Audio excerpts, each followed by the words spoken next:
sisters, how are you? My name is Kim and I am a marketing maven, and today on I Ain't That Chick, I'm going to talk to you about my experiences in 20 plus years, starting with Vibe magazine, where I was one of the key architects of the brand, working with Fortune 500 and 1,000 brands, and also creating content, which I think it's important for us to control our images. And I ain't that chick.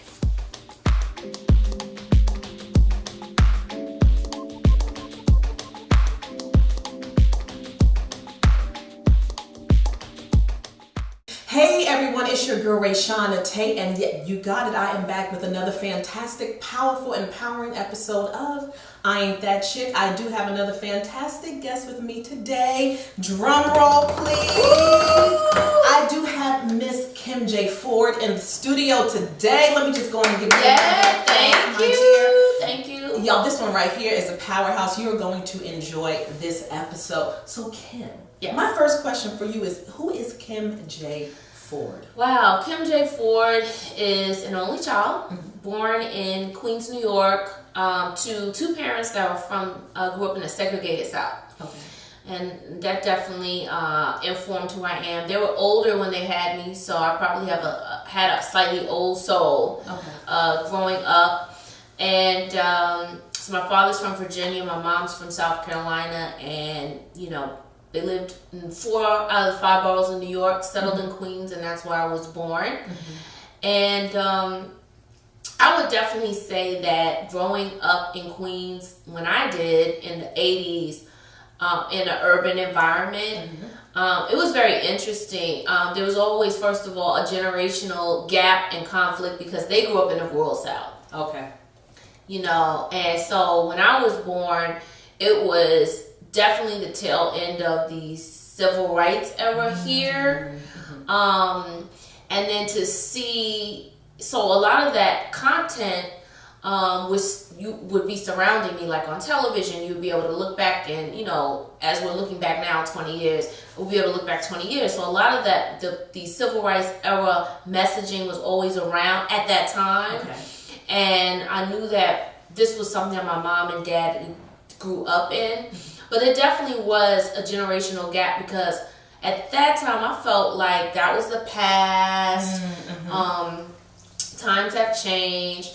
But I definitely would see that even then, little cues that things hadn't changed. Like I remember, this is in the North, so in the 80s I would be with my dad, a young child, and we would go to certain restaurants, or not restaurants, certain retail stores, and people would he would have his hand out, people would put the change on the counter instead of in his hand, just little things like that. And so he was really big on knowing your history and education. And so that was a real tough stickler on education. Nice, okay. Yeah, like that was one of his, my parents weren't rich, my mom never achieved more than a high school diploma. My dad, rich in culture. They were rich in culture. Yeah, they were rich in culture in terms of the experience. My dad was more so the history person, the education person. What my mom instilled in me, I don't think they even knew it. She poured into me probably a love of arts and culture, and she probably cultivated that because even though she didn't make a lot of money, she would find some sort of group of women who love to go see Broadway plays, and they would, get the group discount ticket. She was always on a hustle for some discount ticket to expose me to something. I mean, who goes sees Bob Fosse at 10 years old? No one. But that's so important because it brought you to where you are today. Now, what did you take from all of that? From what your dad instilled in you and what your mom exposed you to? What did you take from that? Wow. I deeply love arts, culture, and all forms of media. I understood, though, in that there weren't a lot of people that looked like me in those places on Broadway and off Broadway. That's right. And I think what my dad instilled in me is a sense of my racial identity, pride. Both of them did, because they grew up in an era where, and colorism still exists today, don't get me wrong, but they grew up in an era where you really were held up the color of a brown paper bag. Yes. And my father being a beautiful brown skinned man, my mother is very fair. And my mother would tell me stories of how my mother never judged anybody, first of all. She would tell me stories of how, as a young girl, and she went to go work in shops, she was very aware that she could get jobs. Right. Because of the color of her skin. That probably chicks like me couldn't get. That she couldn't get. And she told me once that she actually lost an opportunity because they thought that she might have been a white woman. Which I think is crazy because my mom's features are black. She just happens to be fair skinned. Right. And but she passed back then. Did she pass or? She didn't never try to pass. Matter of fact, she told them that she was like, no, I'm a nigga. All right. Don't try to call me white. All right. She wasn't that chick, so she just was like, nah, it's okay. Okay. And they were like, we're not gonna hire you. Okay. And moving right along. Moving right along. So now when I say, the phrase image is everything, what does that mean to you? Wow. Image is so important because especially as someone who's captivated by media, who being an only child, the television is everything. And again, you don't see a lot of people that look like you. Right. And then I would have the opportunity to work at one of the largest urban music publications at Vibe magazine, which I hustled my way. Now, how did that happen? How that happened was, I have to tell you, on my bedroom wall, back when I think it was either Newsweek or Time, maybe Newsweek magazine my dad used to get, and they had an article on who runs media, and this was like in the early 90s, and they had 4 or 5 pictures, and under each person, what they did, what they ran. And I noticed it was all white men and 1 Asian man. And I put it on my wall in my bedroom. And sometimes you don't really know why you're feeling what you're feeling. That bothered me. But you had a thought, you had a plan. That bothered me. That was before Oprah, that was before, Tyler Perry, that was before. I had no idea that a black woman would own her own network one day. I just knew that was wrong. Right. And something missing. Yeah, there was no women, and there was no women of color whatsoever. And I realized that Rupert Murdoch and the guy who ran Sony, and at the time Edgar Bronfman, who Seagrams was in the media game, that they controlled 90% of everything that I saw, listened to, watched on TV, in the movies. And I said, that's a lot of power. So if your images are going to tell me that I'm not worthy, or that you're not even going to put what I look like in the media, then it's not going to make me feel good about myself. And I need to be in that game to change that. Yes. And that really made me take my business degree. I love music, but how do I find an environment that encompasses both? And it was Vibe. Vibe was a Quincy Jones baby. And when I say I hustled my way into Vibe. Did you bust through the door, Kim? Did you just bust through that door and say, I'm here? You know what it was? I was sending out my resume, and I thought I wrote the worst cover letter that I've ever written. But what I did was, in this particular cover letter, instead of being real formal instruction, how they, I just was myself. And I said, they're never going to choose me. But I have to be myself because I'm not getting anywhere following this rule book. And I said, I'm going to go outside the lines, outside the rule book. And I just wrote I wrote in the vernacular of the magazine. So I wrote, so they realized she is our reader. Yeah. She has a degree. So I got in, and I did some internships before I went to Vibe. I probably was at that time 22 or 23 years old. I was the oldest intern, but I didn't care because I had already graduated. But I actually I was in grad school at the time, went back to school, but I left. But I went back to school, and I was in my first semester. I said, now I'm in grad school, which the sole purpose of it was, 1, to please my parents, but 2, to get an internship. Right. So once I got the internship, what happened was they basically, long story short, I thought it was going to be over in the spring semester. They were like, no, you can stay for the summer. Stay for the summer. By that fall, I was like, okay, I know there's no jobs. I really need to go. And something opened up, and I had worked my way around the office. I knew that in a couple of weeks I had to go. I made sure everyone had my resume. I made sure everyone knew who I was. And I said, if there's any opportunities, you let me know. I went to everybody in that organization. And I did everything. I did menial tasks. I did what I thought were important tasks. You were networking. You were hustling and networking. Nothing was beneath me. And that's something that I try to tell my interns. Again. Nothing was beneath me. And you know, what happened? What about the, you know, the people, the woman, the man, that, you know, kind of is maybe a little introverted and they're scared or a little intimidated to go out and make those connections? How do you encourage somebody like that? You have to. So here's one of the life lessons I learned from the publisher of Vibe when I was an assistant for 2 years. And I moved into sales after I had been there for about 5 years. And I said, oh, it's moving slow, I've been emailing, I've been mailing people, I've been sending faxes. He said, but did you call them? And I was like a revelation. Like, as if I thought I would be bothering them to call. So the same thing with networking. Yes. You call, you approach, you hand out your business card. I'm not that concerned if on my first impression you think I'm assertive, but once I get to know you, then I'll know what my second and third approach might be. Right. You know, but if you never approach them the first time, you're not going to get anywhere. Nothing. And let them know what you want. Nothing. That's the main thing. So now, how do you ask for what you want? Because that's probably easy for you, but for some people, that's a struggle. Okay, so in business, I've had to learn to develop a thick skin. I've had to learn that it's okay to hear no. And a lot of people are very thin-skinned or insecure and they don't want to hear no. And once you hear no enough times, though, you have to realize, but they're not rejecting you. Yeah, okay.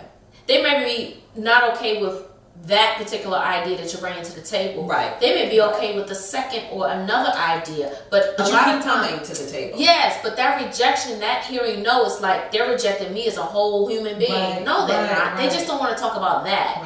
So once you get over hearing no, it's that no becomes a maybe.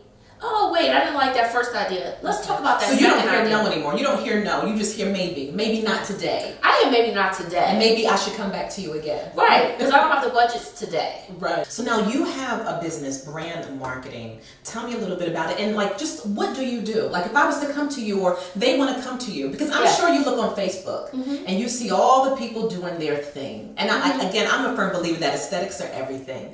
What? First of all, this is like a 3-part question. What do you think when you look on Facebook and you see all the, I would say, small startups, people with a hope and a dream trying to do something? What do you think when you see people doing the Facebook Lives and just whatever they're doing?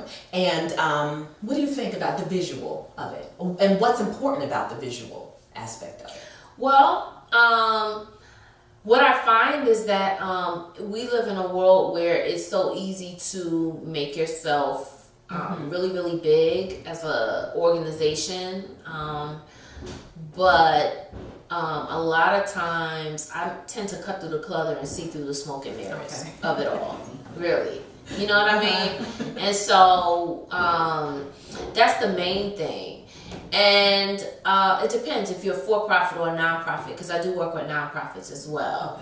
But I do think that it is important to use social media to promote yourself. You have to be consistent. I see a lot of inconsistencies, you know, between how people, even your social media sites, your Facebook page and your website and all this stuff is very inconsistent. And in the age of live, it's about controlling your content. Okay. It's about what do you think about the age of live? Is it a good thing? Is it necessary? You can't stop it. Yeah. So it's like, how do you then work within the age of live? One of the things that I'm trying to do for one of my clients, which is Lincoln Park Coast Cultural District, which has been a client of mine for about 4 years. They are a community building organization in Newark, New Jersey that revitalized Lincoln Park, which is a historic area. For those who don't know Lincoln Park, if you've heard of the Harlem Renaissance, well, Newark had a Renaissance also. So in this historic area, and they do a big music festival, they do a lot of events. Yay! Big stuff in July. And so the live. So everybody wants to come and shoot their own documentary at Lincoln Park and just kind of take that precious content and put their own logo on it as if they had something to do with it. And this is what we deal with as marketers in the age of live. One thing that I did in response to that was you can't really ban the person who's 30 rows back in the audience, just like a Janet's concert, who's going to shoot that content. Right. What I try to do as a marketer is come up with innovative ways for my client to own its own content and brand. So now they produce original content. Okay. Yeah, we recently produced under its sister program called Music Speaks. Lincoln Park Music Speaks just produced its first ever short documentary film. Yes, and tell me about that. So every year, festival season has somewhat of a theme. We may celebrate a lot of house music one year. That's from anywhere from March, April to maybe sometimes August or September. Right. Of course, the big festival is always the last weekend in July. And this year was the 15th anniversary of the nonprofit, so hip hop just turned out to be a theme. And like in March, we shot the project called Lincoln Park Music Speaks Presents A Great Day in New Jersey Hip Hop, which celebrated all 3 generations of New Jersey hip hop artists at the Newark Museum. We shot a historic photo. We got some good stuff. I saw that photo on social media with New York, yes, and all the faces and the people that the filmmakers, the short film. Yes. So we have a 60-second trailer that's going to be dropping within. And you were involved in and I directed and produced it. All right, Kim, just give me. But see, that's where the creativity and the marketing kind of come into play, because it's like I am actually helping them extend their brand in a world of instantaneous gratification and live. That's doing true. something that a lot of people weren't there, so they don't have that content. But also my creative passion. And people wouldn't think that when they think of marketing. They don't think that. They just think, I guess, you're just sitting out there and putting an image. But you're doing not just social media. Yeah, it's not just social media. But we're such a social media age. And you're actually, putting a face. You're putting a face to it. To the brand, to the client's brand. Now tell me about what are some career highs and some career lows for you? Wow. Career highs definitely are obviously producing and directing this content for Lincoln Park, which was in the 2nd annual Newark International Film Festival. But magazine also? Vibe magazine was a roller coaster ride. I was there for 10 years. Wow. There was a lot of ups and downs, but definitely no one else can say they were there during the golden era. There's a few of us in the millions of people that love hip hop, and when I say a few of us, probably couple of hundred, if not 1,000 of us that came through those doors over the 10 years. So that definitely is a career highlight. I would also say that when I worked at an agency in New York, I ran the Tanqueray business. I was on the account team. They had a Diageo North American Spirits business, which is many brands that you see at any bar. And one of the brands was Tanqueray, and I ran that. And the reason why that's important is because I went from a multicultural environment at Vibe to an agency where there were probably, I could count on my fingers, the people of color that worked there. Wow. And we were in Chelsea Market, a meatpacking district, and of all the account leads, I was the only black woman leading an account there during the time that I was there. And so I put together this tour with the Roots before they were on Jimmy Fallon. They were really known for their live show, touring. Shout out to the Roots. Yes, you better do it. Shout out to Sean G. Shout out to Tina Farris Tours and all the people that I worked with on that tour. And I was really proud because I was able to do a lot of brand integration with the Roots and Tanqueray Gin at the time. We did 13 cities. And Tanqueray accomplished a lot of goals in that tour. You're just doing it. How does it, you say all of this, how does it feel? Like, go back to when you posted the little on the wall. It's not all gravy, baby. But nothing is all gravy. Yeah. Everything requires work. But to go back to when you were younger and you posted that on the wall, when you didn't see your face and you knew you wanted to make a change in media, to go from that to this, what is the feeling like? Because some people want it. It feels good. Over 10 years ago, one of the first things I did when I was at Vibe now, I started my own media company called Lion Queen 192 Productions. And I went from 20-something years old to my 30s by the time that I left, and now I'm slightly more mature than that. Yes. But, darling. I love it. But one of the things in terms of being an activist in terms of image is that, it was a predominantly male art form, which still is hip hop, right. urban music. We were predominantly targeting, and a lot of our readers were male.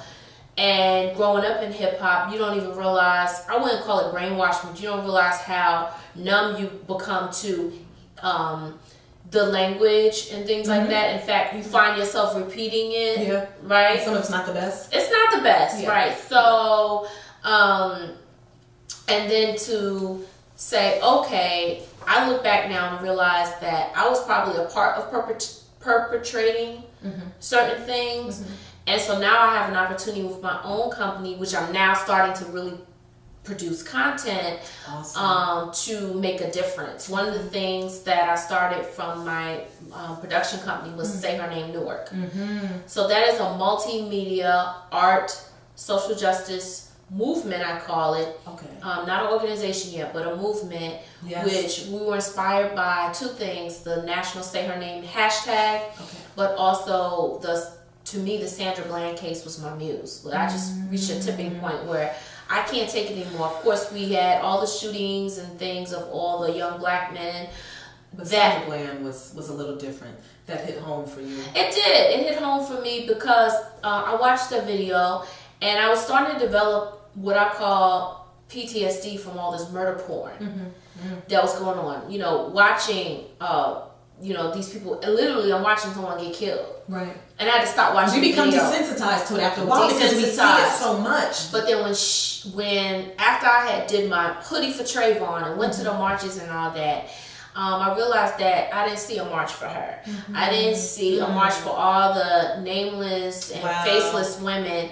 And so what happened was, that was the tipping point where I said, Say Her Name Newark came out of my spirit. We entered into Open Doors, which is the Citywide Arts Festival in Newark in 2016. We were accepted. We did an art show with 13 female artists that were all on theme.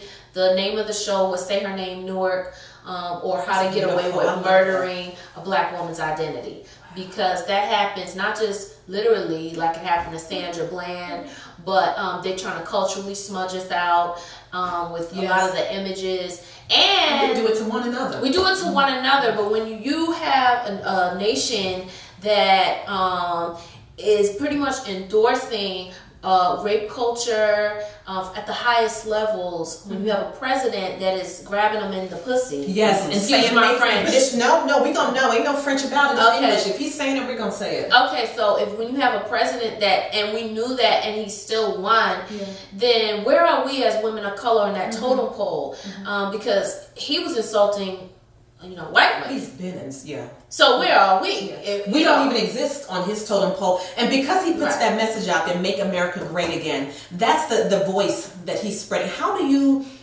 Because one person can't change the reception of that, but how do you put a different voice out there? I think that it's it's the masses. So a lot of people feel like, I think change and activism has to happen on multiple levels. So it's about the image activists. So you have the image activists. You have the social media does matter. I know it's like, oh, it's just a hashtag. No, it does matter.